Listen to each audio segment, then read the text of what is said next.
O preconceito e a intolerância provocam a maior crise de deslocados da história. Segundo a ONU, mais de 60 milhões de pessoas buscam começar a vida em outro país, fugindo da guerra por causa da religião, da política ou nacionalidade. Hoje vamos falar sobre intolerância com o padre Paulo Parisi, responsável pela Missão Paz e pelo acolhimento de refugiados e imigrantes em São Paulo. Eu sou Joel Scali e começa agora mais um observatório do terceiro setor, o olhar da cidadania.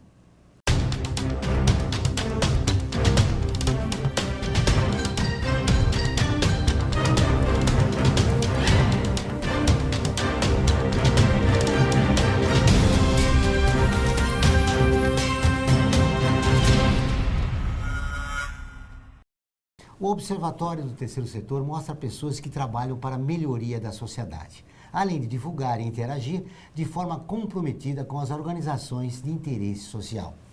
Hoje vamos falar sobre intolerância com o padre Paulo Parisi. Tudo bem, padre? Seja bem-vindo novamente ao Observatório do Terceiro Setor. Muito obrigado, Joel. É um grande prazer estar aqui. Já me sinto em casa neste lugar. Padre, por que tanta intolerância no mundo?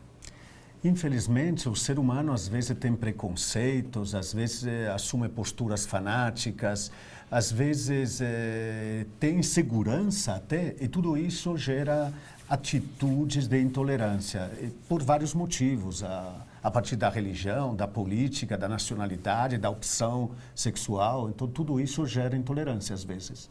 E isso causou um grande problema ao refugiado. Sim, temos pessoas, eu diria, aqueles que têm menos sorte, muitas vezes eles se deslocam dentro do próprio país, aqueles que não têm muito recurso. Quem tem um pouco de recurso econômico consegue sair, então solicitar refúgio num outro país, por exemplo, no Brasil. Porque sabemos que a lei de refúgio funciona desta forma. Tem que entrar no país, colocar os pés no país, aí sim pode solicitar refúgio. Ainda há um grande preconceito em relação ao refugiado. O que a Missão Paz está fazendo para terminar com esse problema? A Missão Paz trabalha em muitas frentes. Há poucas semanas atrás, estava na Câmara, aqui em São Paulo, num evento interreligioso, junto com representantes das grandes tradições religiosas. Tinha rabino, sheik, tinha um representante da Umbanda, do Candomblé, dos espíritas. Foi bonito.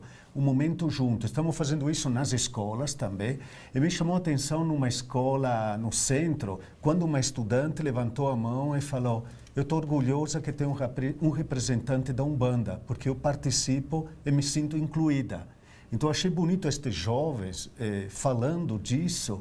É uma forma de sensibilizar, de dizer que temos que respeitar as opções, por exemplo, religiosas do outro. Ou seja, a reunião de várias religiões para tratar desse problema do refugiado.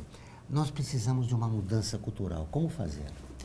Eu diria que a mudança acontece aos poucos, realmente não tem uma receita. Precisamos de várias atitudes, de campanhas, precisamos de interagir nas escolas, precisamos do exemplo das lideranças religiosas. Acho que o Papa Francisco está dando testemunhos muito bonitos nesta linha. Então, respostas em várias frentes para ajudar as pessoas a acolher o outro na sua diversidade, não querer reduzir o outro a uma parte de mim, as minhas ideias, reproduzir no outro o que a gente pensa. Então, acho que é uma campanha que demora, até porque o Brasil, infelizmente, tem uma trajetória histórica onde não foi respeitada a diversidade. Se eu penso, nós como Igreja Católica também, tivemos grandes erros na evangelização, no passado, que hoje, graças a este amadurecimento, não estamos repetindo, mas aconteceram, não podemos esquecer estes erros. Mas o que agrava a situação é que o religioso, ele não encontra no refugiado aquela pessoa que tem direitos. Por quê? Realmente, às vezes a pessoa se aproxima do outro ou de uma maneira paternalista, ao cuidadinho, ou não reconhecendo todos os direitos que o outro tem da mesma forma que eu. Tem os seus direitos, os seus deveres. Às vezes temos atitude até o religioso, posturas de tentar converter o outro. Então eu te ajudo, mas você tem que se aproximar da minha religião. Isso não é atitude de serviço verdadeiro. Isso é uma postura de proselitismo barato, eu diria. E pouco cristã, né? Pouco cristã, mas tem gente que faz isso, infelizmente. E aí eu volto à mesma pergunta do início. Como resolver isso? Eu disse... Porque a gente não está falando de agnósticos, estamos falando de uma pessoa religiosa que não aceita e não reconhece no semelhante os direitos, a dignidade humana. Eu acho que a pessoa, a primeira coisa, tem que ter uma certa segurança. As pessoas inseguras são perigosas em geral, porque elas se tornam muito rígidas, claro. Outra postura é conhecer o outro. Tive uma jovem tempo atrás que me disse: Paulo, eu tinha medo de refugiados. Quando tive o primeiro contato com uma pessoa cara a cara, fiquei contagiada. Agora sou voluntária. Então acho que o encontro com a pessoa, com os dramas que ele vivenciou, com seus sonhos, suas derrotas, seus medos, faz com que a pessoa se aproxime. Ou seja, um dos grandes segredos é pôr o refugiado em contato com as pessoas da sociedade. Sim, criar momentos de encontro. O encontro pode ser provocado pela culinária, pela arte, pelo teatro, por uma música, ou por um bate-papo, um momento de lazer. São formas diferentes de se unir. Na Missão Paz teve muitos casos de preconceito? Olha, nós tivemos, até recebemos, parece uma brincadeira, mas não é, recebi um e-mail tempo atrás de uma pessoa que disse: nós vamos denunciar a Papa Francisco essa postura de abertura que vocês têm. Eu nem respondi ao e-mail porque eu falei: acho que nem conheço o Papa, porque o Papa tem esta abertura, então esta pessoa está falando a partir de preconceitos que ela tem. Mas às vezes encontramos pessoas que passam, que vêm, que gritam frases contra a gente. Ah, vocês estão ajudando estas pessoas que vêm de fora. Então, infelizmente, tem isso. Mas é uma minoria. Esta minoria, ela pode contaminar o trabalho? Eu diria sim. Pode contaminar em momentos de crise como a atual. O Brasil passando por uma crise econômica, política, social como esta, está caindo na tentação de outros países, que os mais vulneráveis se tornam culpados. Por exemplo, os migrantes. Os migrantes e os refugiados são culpados da situação. Isso foi usado na Europa, nos Estados Unidos, e já tem grupos utilizando aqui no Brasil. São culpados da situação e vêm aqui roubar meu emprego, meu trabalho, a segurança que eu tenho. Até teve uma pessoa que me falou: até, sabe, a previdência social eles vão ter direito. Eu falei: óbvio, se eles pagam os impostos, óbvio que... Ah, mas já estamos em crise com os brasileiros. Então a pessoa não consegue raciocinar às vezes. É uma loucura. Nós vamos para o intervalo e nós voltamos dentro de instantes. Aguardem.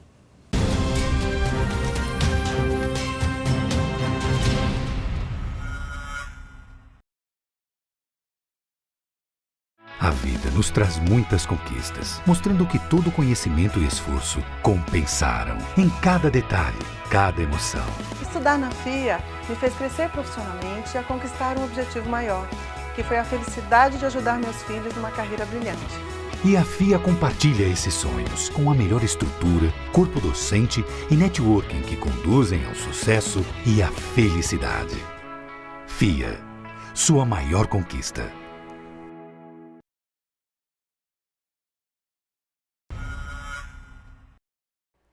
Olá, eu sou Laura Gelbert, da ONU News. Notícias das Nações Unidas e do mundo você acompanha na página e nos programas do Observatório do Terceiro Setor, parceiro da ONU News. E para acompanhar diretamente a ONU News em português, acesse nossa página e redes sociais. Até lá!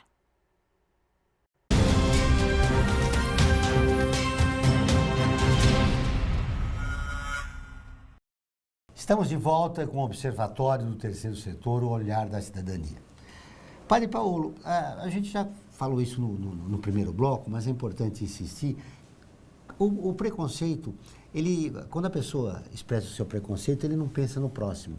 Ao não reconhecer o direito do próximo, ele não vê o sofrimento que um refugiado tem ao chegar ao país, fugindo de perseguição, tendo seus direitos violados e, sobretudo, tendo que reinventar a vida, né? Até porque, em alguns casos, Joel, a pessoa não escolhe o país. Tenho várias histórias de refugiados que vieram para o Brasil, podemos dizer, casualmente. O importante era preservar a vida. Por exemplo, saíram do Congo, se jogaram no mar, na época, e se enfiou dentro de um barco cheio de peixe, de pescadores. Aí ficou escondido até chegar num navio de container, entrou no navio de container e chegou em Santos. Não escolheu o Brasil. Então, às vezes, até a escolha depois, a tentativa de se inserir no país, se enculturar, é difícil, porque a pessoa não escolhe. Então, é sofrido. Mesmo porque os danos psicológicos nos refugiados são imensos. Né? Gosto de dizer que temos 2 grupos de psicólogos, temos voluntários e contratados que atuam todas estas dinâmicas com eles, falando vários idiomas, porque a pessoa tem que falar no seu idioma de origem para ser compreendida mesmo. Você falou na vinda desse pessoal que não escolhe o país, ainda está na minha cabeça a imagem daquela criança morta na praia. Isso é tendo um pouco o preconceito, mas ele continua intenso ainda, né? Existe, continua. Olha, estou com uma história que tenho gravada em mim há poucos dias ainda. Ela é do Iêmen e, pelo fato de ter casado com um da República Democrática do Congo, foram perseguidos pelo Estado Islâmico, têm as marcas nos braços de tortura. E eles chegaram agora em São Paulo tendo que começar tudo do zero. Ele é engenheiro elétrico e ela cuidava de refugiados no Iêmen. 5 anos. Então, além do drama de ter saído da tortura e coisas que ela sofreu, ela agora tem que ser acolhida, enquanto antes era ela que acolhia as vítimas. Então, tem toda esta mudança que está provocando sofrimento. Além dos danos psicológicos, ela trouxe danos físicos. Físicos. Está marcada.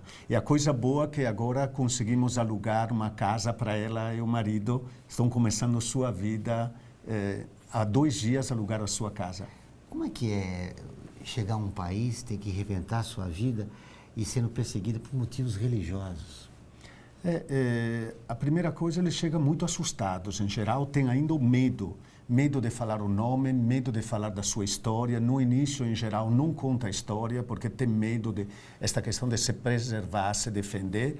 E depois o drama do idioma. Estes que vêm de países onde a língua é muito diferente, então tem esta dificuldade. Depois, por exemplo, esta pessoa que estou falando, ela é muçulmana, então ela usa o véu e muitas pessoas olham e acham que é uma terrorista. Imagina, ela foi vítima do Estado Islâmico e tem que sofrer discriminação também aqui no Brasil, dúplice discriminação. Você citou a barreira da língua, que é importante, porque eles chegam aqui e não falam o português, poucos devem falar o inglês. E aí, como é que é o contato com eles? Como é chegar na alma da pessoa para poder ajudá-la a reinventar a sua vida? Eu posso te dizer que, além da questão linguística, temos da equipe pessoas que falam vários idiomas, mas o olhar, o sorriso, a atitude de acolher vai além do idioma. É realmente a postura de acolher estas pessoas, isso vale muito mais. Temos pessoas que não falam outras línguas, mas que conseguem acolher e contagiam eles. Eles falam, este é meu pai, esta é minha mãe. Mas existe, em relação aos europeus e aos norte-americanos, uma outra acolhida. Por que os refugiados desses 2 países, ou dos países da Europa e dos Estados Unidos, são melhores recebidos aqui no Brasil? Se cria mitos de nacionalidades. Você vê de alguns países são super bem-vindos, quase se coloca o tapete. Você vê de outros, pode ser perigoso, são uma ameaça. Realmente, infelizmente, se cria esta visão distorcida. Então, tem um grupo de pessoas que vale A e outro que vale B de segunda categoria, infelizmente. Temos que vencer isso. Isso é horrível, porque todos juntos ali acabam uns tendo uma melhor acolhida que outros. Sim, sim. Eu vi isso até na Polícia Federal. Na Polícia Federal, às vezes, quando eu vou lá, se a pessoa é um imigrante europeu, é tratado de um jeito, se vem de outros países, responde de uma maneira muito seca, manda embora. Mesmo, às vezes, alguns policiais... Ou seja, é necessário um treinamento dos servidores públicos para acolher essas pessoas. É fundamental, até porque muitos não são nem policiais de carreira, são empresas terceirizadas. Então, tem pouco preparo, às vezes temos casos que nem conhecem plenamente as leis. Então, precisa trabalhar na sensibilização destas pessoas. Agora nós estamos tendo muitos refugiados da Venezuela. Eles estão sendo bem recebidos aqui? Eu diria que tem o grupo que está... Porque é um componente aí político, né? Em Roraima, tem em Roraima a grande quantidade, milhares de pessoas. Tem um grupo que são venezuelanos, podemos dizer, descendentes de europeus, e o grupo que são autóctonos, indígenas. Acho que o grupo que está sofrendo mais são os indígenas. Eles se transferiram para Manaus também e estão vivendo nas ruas. Muito bem. Continua no Observatório a campanha contra a intolerância Eu Me Importo e Você. Nosso objetivo é abrir um espaço de reflexão, incentivando o respeito e o diálogo. Para participar, basta curtir e compartilhar o banner, que está em nosso Facebook, Observatório do Terceiro Setor. Nós vamos para um rápido intervalo e, na volta, vamos continuar nossa entrevista com o padre Paulo Parisi. Até já.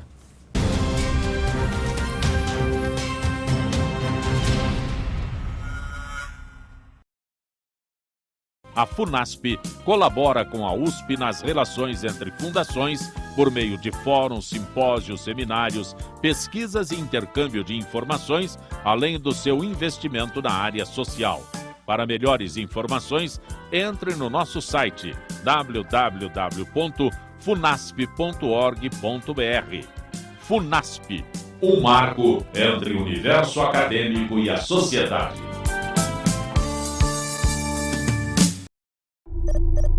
Internacionalizar a economia afeta o seu emprego? Para onde vai o Brasil? Ter opinião sem análise é só repetição.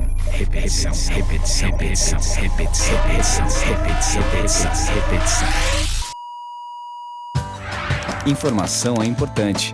Análise é fundamental. Le Monde Diplomatique Brasil. Independente e crítico.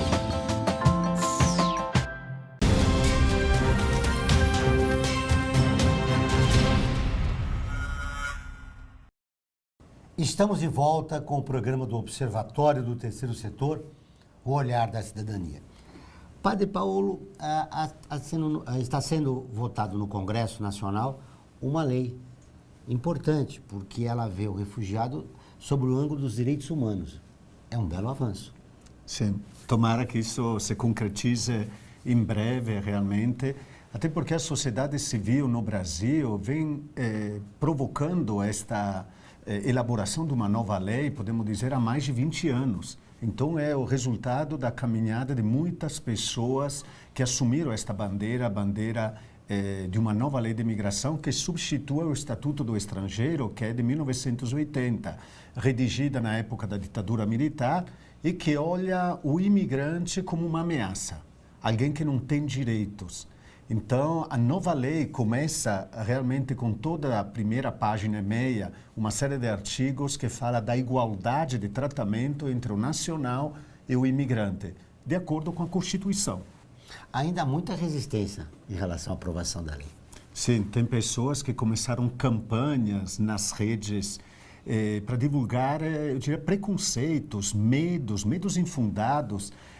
Teve uma pessoa que construiu um vídeo dizendo que o Brasil está virando a casa da mãe Joana, entre aspas, pode entrar qualquer um, criminal, terrorista, não é bem assim.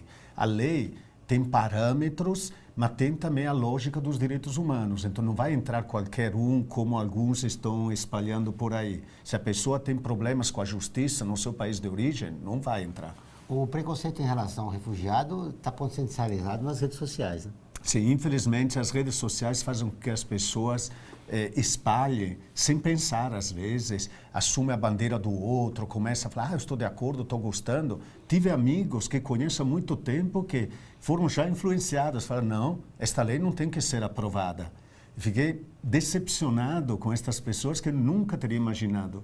Isso também é por causa de que o presidente dos Estados Unidos, Donald Trump, tem uma cultura, né? Ele verbaliza uma cultura da intolerância. Sim, é interessante o Trump que tem a esposa que ficou vários anos em situação irregular nos Estados Unidos e então tem uma questão familiar assim e que ele está pregando então este fechamento, construir um muro com o México. Então a contradição interna que ele tem entre a realidade familiar e o discurso que ele está levando adiante. Não é só lá também, é na Europa, né? A Le Pen pode conseguir ser presidente da França? Pode acontecer, então tomara que não aconteça, mas temos vários sinais na Alemanha, na França, na própria Itália, partidos que uma das grandes bandeiras é expulsar todos os migrantes. Isso influencia muito aqui o Brasil.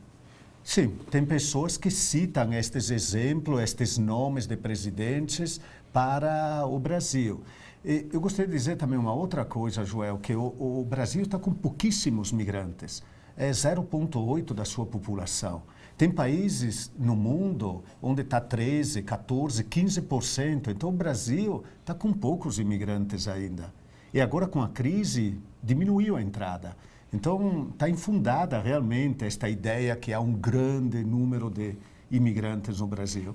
Podemos acolher bem. E por que dessa campanha contra o imigrante no nosso país? Eu acho que as pessoas veem no outro uma ameaça e gostam de repetir o que está sendo falado em outros países do mundo e, além disso, eles estão tentando culpar os migrantes, como já falamos, pela realidade atual de crise, que não é provocada pelos migrantes, mas por uma má gestão, por corrupção. E quem são as pessoas preconceituosas? Homens, mulheres, jovens? Eu diria, não saberia, pensando bem, quem é o perfil, mas isso envolve todo mundo. Eu tenho bastante confiança nos jovens, porque vejo bastante jovens que nos procuram. Dialogamos muito nas universidades, em São Paulo. A semana passada estava em Cuiabá, falando na Federal, e a reação dos jovens é muito bonita. Então, acho que há uma abertura maior nos jovens. Isso é uma minha sensação. E então é possível construir um novo momento em relação à imagem do refugiado no nosso país a partir do jovem? Acredito que sim. Os jovens podem fazer a diferença, eles podem ajudar, até porque eles estão dispostos a arriscar. O jovem tem ainda uma abertura muito grande. Nós adultos, com o tempo, ficamos mais rígidos, não só físico às vezes, mas também nível mental. E os jovens nos ajudam talvez a abrir mais estas portas mentais para acolher os outros. Bom, a gente tem um grande aliado do refugiado no mundo, que é o Papa Francisco. É um grande, até porque ele provoca esta abertura. Até na França foi criticado agora em ocasião das eleições por causa desta abertura. Tive a sorte, um mês e meio atrás, de estar com ele. Ele trabalhou num discurso de quase meia hora para nós que estávamos participando de um evento Migração e Paz. Montou o discurso a partir de 4 verbos. Ele falou de acolher, de proteger, de promover e de integrar. E na palavra acolher me marcou porque na Itália se criam centros com 1.500, 2.000 migrantes ou refugiados por centro. O Papa falou, não, precisamos de uma acolhida que espalhe os migrantes no território. Os serviços serão melhores e a integração será mais fácil. Ele dá reflexões e pistas de ação. Apesar do Papa Francisco, ainda continua uma grande campanha contra o refugiado. Você é uma pessoa otimista em relação ao refugiado no nosso país e no mundo?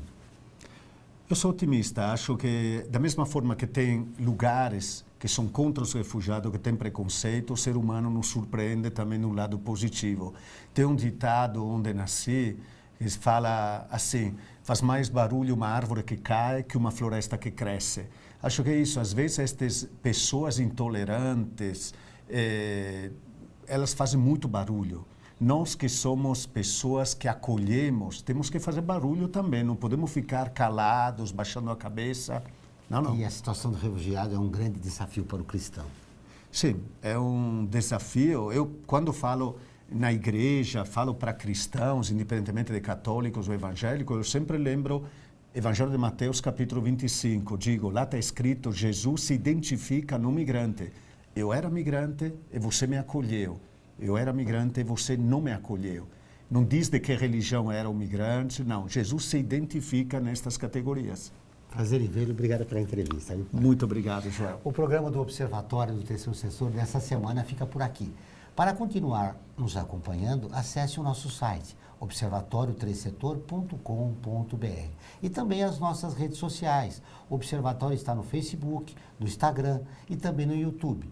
Se inscreva em nosso canal, deixe comentários, críticas e sugestões.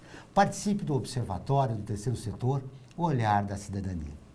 Até o próximo programa.